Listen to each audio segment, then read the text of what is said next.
welcome back to my channel. Today I'm going to share my March reads. So in March I read and listened to 14 books. Now most of the books were thrillers, but I did read a few mixed bag ones just because I was trying to complete my library book challenge. So if you want to hear all about what I read in March, stick around.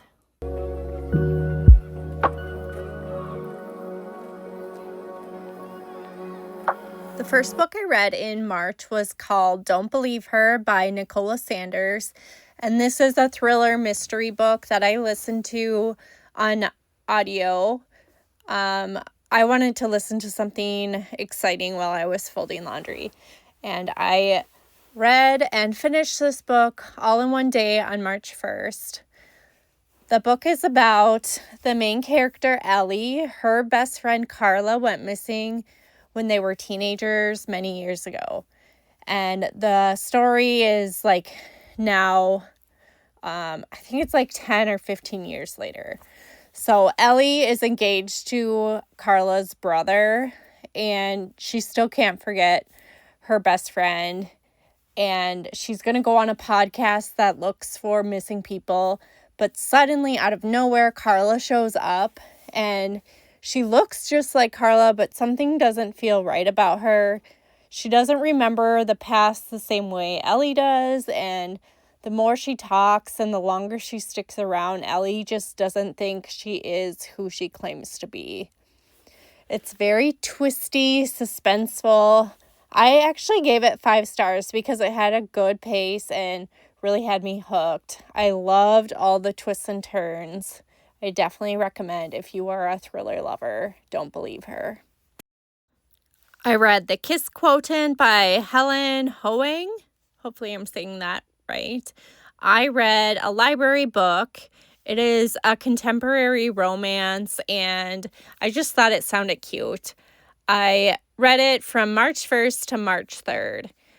The summary is main character Stella is 30 and single, and she is autistic. Her life revolves around work and numbers, and she wants to get better at dating and such. So she hires a male escort to teach her how to become a perfect date. Stella is autistic, and her escort, Michael, kind of falls for her, and they're both just really sweet, and they have unique personalities. I will say this is a spicy book. It kind of starts out right away. And I almost didn't read it just because it wasn't exactly, I guess I didn't read too much into what the book was going to be about. So I was kind of not sure, but after the first chapter, I was really hooked, and it was just a really cute rom-com story. And I love the idea that the main character is autistic, and just seeing the world through her eyes, I thought was really interesting, and it was a romance book. So it was just a unique story, I felt like. And I gave that 4 stars. Next, I listened to the audio version of Freda McFadden's The Widow's Husband's Secret Lie. And this is a satire thriller, and I gave it 5 stars because I just thought it was hilarious. I needed a book that was less than 200 pages for my library reading challenge, so this is considered a novella, so it was perfect. I read it on March 5th. I think I fell asleep listening to it, and then I finished it the next morning right away on March 6th. So the summary is the main character, Alice, is 2 weeks post her husband's tragic death when she starts seeing him and senses that he is following her around town. She learns things about his past and information about their perfect marriage, and is suddenly making her question everything. It has a ton of pop culture references, like the viral dress. Is it white and gold or blue and black? It is hilarious. It's a quick read. If you love thrillers or read a lot of thrillers, you'll find it especially funny. There's just so many funny parts, and they're like making fun of thrillers. I don't want to give too much of it away just because there's so many funny things, but like there's a character named Brant and then another character named Grant. There's like a banana peel placed at the top of the stairs. There's like, I just don't want to spoil it, but it's so funny and I definitely recommend. I gave it 5 stars. Checking off another category from my library challenge, I needed a Victorian era book. So I picked up The Peculiar Garden of Harriet Hunt, and it was written by Chelsea Iverson. It's a historical fantasy or a paranormal fantasy. And it's about Harriet Hunt, the main character. She's a loner, and she finds herself in the middle of an investigation of her missing father. He left in the middle of the night several months back, but Harriet wasn't too concerned about finding him because he didn't treat her very nice, and she was kind of relieved. Her only true friends she had were her cousin and her garden.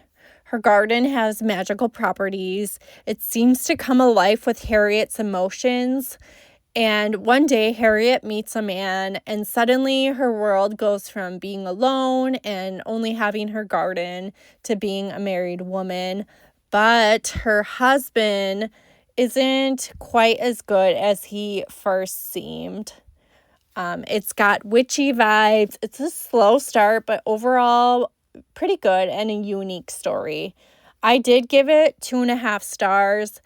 I would have given it more, but I just felt like it was kind of slow to like get into it. I wasn't like super excited to pick it up. I just wanted to get through it, but about halfway then I was like very intrigued and wanted to find out what happened and what happened to her dad and all this business with her new husband and all that. It was a unique story for sure. And I read a library book version of it. March was all about audiobooks for me. I listened to The Silent Women by Minka Kent, and I chose the book just because I really like the author. I read it in one day.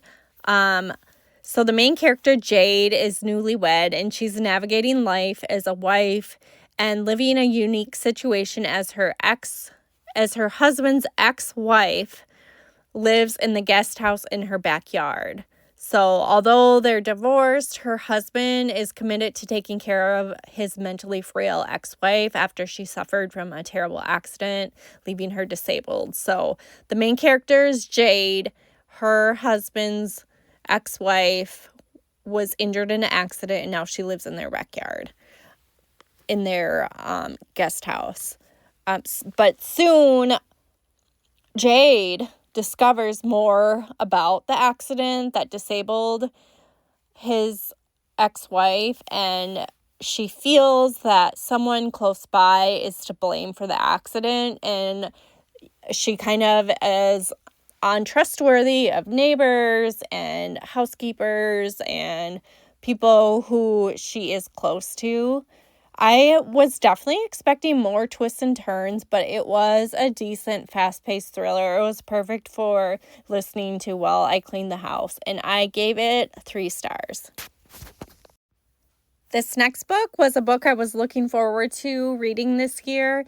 It is by Grady Hendrix, who I love, and the title is Witchcraft for Wayward Girls, and this is a book that I did purchase from my personal library. It's a horror, though I feel like it's more suspense or like a gothic fiction. And I started it March 6th and I finished it March 17th. So in 1970, the main character finds herself pregnant and unwed at the age of 15. So her family sends her to Florida to stay at a home for pregnant girls to stay at until they deliver their babies. And then once the girls give birth, their babies are adopted out, and then they're promised to return back to their old lives. But it's a time when the girls have like no control over anything in their lives. And when they're at this home, they're put on special diets. They aren't allowed to go outside certain times of the day, and they have to do laundry and clean the house, and they have no control over their lives in any way.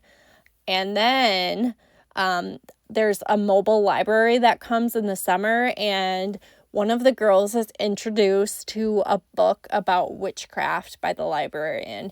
And suddenly these girls have a little bit of control over their bodies and their lives, and they're kind of getting revenge on people. And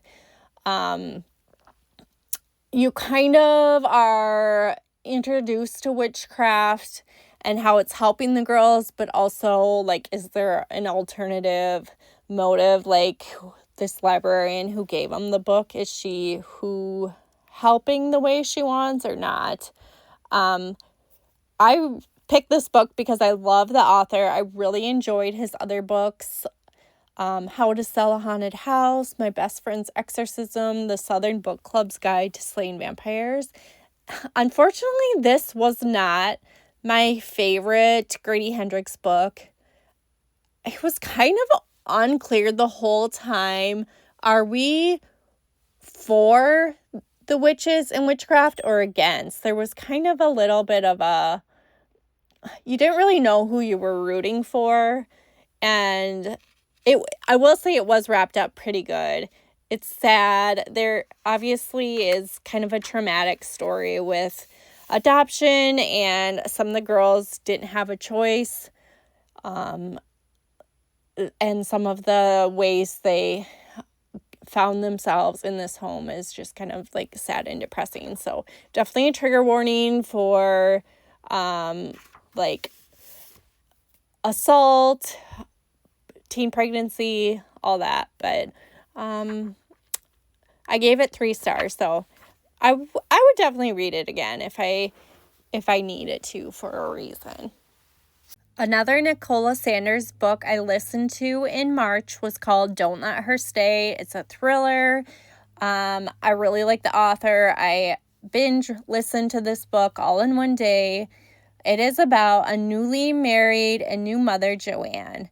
So she's trying to manage life as a new mom and recently married woman. I want to say they got married within like the last year or something. Her husband receives a letter that his estranged adult daughter, I think she's 21, is going to come and stay with them. When the daughter comes around her dad or Joanne's husband, she's sweet, she's loving, she loves her half-sister, but when he isn't around, Joanne sees a totally different side of her, and the entire story is just crazy. And as a reader, you never really know who to trust, even all the way to the end. It is a quick read. I listened to it while I cleaned my house and I did chores, and it was so good. I gave it 4 stars. Another book I read for my library book challenge was Eleanor Oliphant is Completely Fine. This is a book I actually picked up at the thrift store, and it's technically considered romance, but I would consider it more of like a friendship romance. I don't know. Romance doesn't seem like it fits after reading the story. But I read this in 2 days, and Eleanor is 30 years old.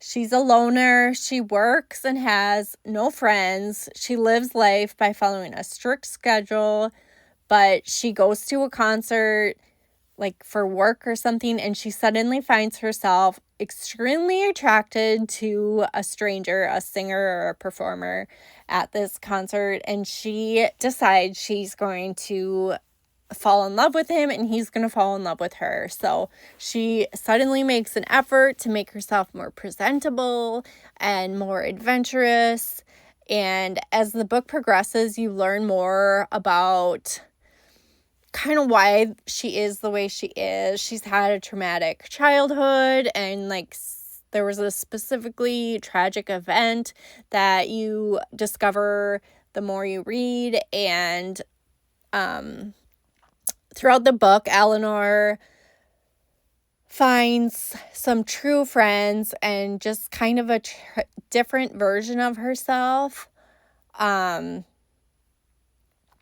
definitely is a trigger warning with child abuse and SA, suicide talk, but it is a sweet story, and I feel like was written very, very beautifully.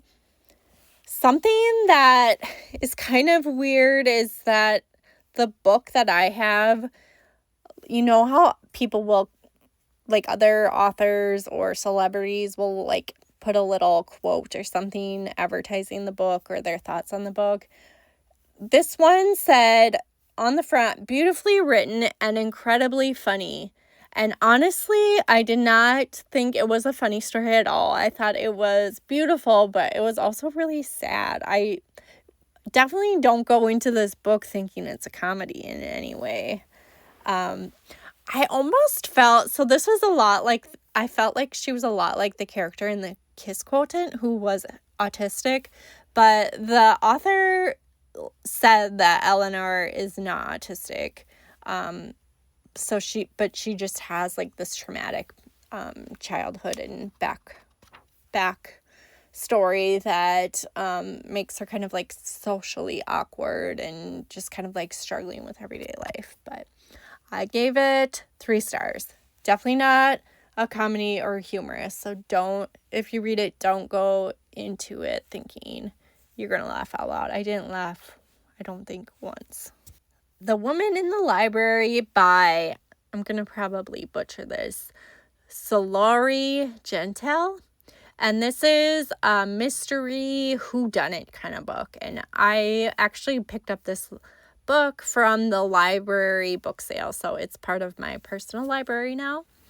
And I picked it because it fulfilled one of my library book challenge categories, a book that takes place in a library. And I read this all on March 24th. So a group of strangers find themselves together in the Boston Public Library when suddenly they all hear a woman scream. Later, a body is discovered, but who killed the woman and why? So the main character, Freddie, writes a book about the 4 strangers that she met while also learning about them and their mysterious past. The author of the story, 4 Strangers, is also corresponding with someone in Boston who's helping her write the story since it's 2020 COVID lockdown. So it's hard to explain. So it's a book about somebody writing a book who's writing about a book. Okay, so there's different stories going on, and it's a little confusing, but it was really good and had me hooked. I binge read it all in one day. The point of view changes between the author who's writing this book about these characters. So she's corresponding with somebody who lives in Boston. So she is from Australia. And this person from Boston's like kind of telling her like, oh, like that restaurant wouldn't make sense, or like helping her with the logistics of it all. But there's like something kind of weird about this corresponder. I feel like I'm not explaining this book at all. It's just so confusing to explain, but it's written really well and you can follow it when you're reading it. It's very... I wrote, it's very Nancy Drew. That is just how I would explain it. It is very good. And I gave it 4 stars. I picked up this book at the library, so I read the library version of it, The Teacher by Freda McFadden, and this is a thriller. I wanted to read a fast-paced thriller. March is all about thrillers for me. I read it all on March 25th. The main character, Eve, is a high school teacher, and she works at the same high school that her husband teaches at. So last year, her mentor lost his job due to an inappropriate relationship with a student. The student is a troubled teen, and her name is Addie. And this year, Eve and her husband both have Addie as students in their classes, and soon they're perfect in parentheses or quotations. Their perfect life starts to unravel. It's kind of gross and twisty, but the story did suck me in. There are a lot of twists and turns along the way, all the way to the end. And obviously there's trigger warning for student-teacher inappropriate relationships and trigger warning cheating. But I did give it 5 stars. I know this book is kind of controversial. Some people hate it just because the storyline is really inappropriate. But I was hooked. If you are a thriller, fast-paced thriller, definitely recommend. Next, I read The Perfect Son, again by Frida McFadden, a thriller. I gave this one 4 stars. I'm just on a thriller kick. I read this one in 2 days. The main character, Erica, suspects her highly lovable and perfect son of committing a terrible crime when a girl he liked goes missing in the middle of the night. Now, Erica has always known there's something off with her teenage son, but could he have truly hurt the girl? The point of view goes between Erica and the missing girl. It's a whodunit, mystery thriller, twists and turns, the whole ride. I really enjoyed it, but also freaked me out too, because who can you even trust anymore? I listened to an audio book called You Can't Hide by Emily Shiner, and I read this all on March 29th, or listened to it all on March 29th. The main character, Lizzie, is an abused housewife who finds her once perfect and doting husband is kind of evil and controlling, and she must find a way to escape from being his perfect wife. It does have an alternate point of view to a woman named Beth, and Beth and her husband are getting their family cabin ready to sell when they meet a mysterious caregiver and something feels off. So there's these 2 point of view stories that eventually come together. The book, I only gave this 2.5 stars. It felt very repetitive and kind of like the same thing over and over. I could have used a little more mystery or action. I felt like there was something kind of missing, or like maybe you needed one more twist in there. I don't know. That's Not My Name by Megan Lally. This is a thriller, and I listened to the audio version on March 30th. The story starts out, a teen girl wakes up in a ditch and she can't remember who she is or how she got there. The police pick her up and she's not in great shape. A couple hours later, a man frantically shows up to the police station, and he turns out to be Beth's father. He has family photos and all the proper paperwork, so she knows she can trust him, even though she doesn't have a memory of him. And then there's a second point of view. Drew, a teenage boy, who finds himself the main suspect in the disappearance of his girlfriend Lola. After weeks and weeks of searching, the town and the police and even their families, the girls and his, are starting to lose hope. Can Drew find Lola before he's too late? This was a really good book. It's, again, like, who can you trust? There are parts where you're like, is Beth, it's hard to explain. It's just good. Is Beth just experiencing like head trauma? Is she double guessing who she is, who she says she is? It was very good. I felt like it would be a good a good like Lifetime movie. I liked it. I gave it 4 stars. My final book for March was The Surrogate Mother by Frida McFadden, another thriller. It is just a guilty pleasure read. I wanted to listen to this book while I did chores around the house, and then I also started a puzzle, so I listened to it while I puzzled. The main character, Abby, wants a baby with her college professor husband more than anything else in the world. But with her infertility and their failed adoption, Abby worries she'll never have the chance to become a mother or have a child of her own.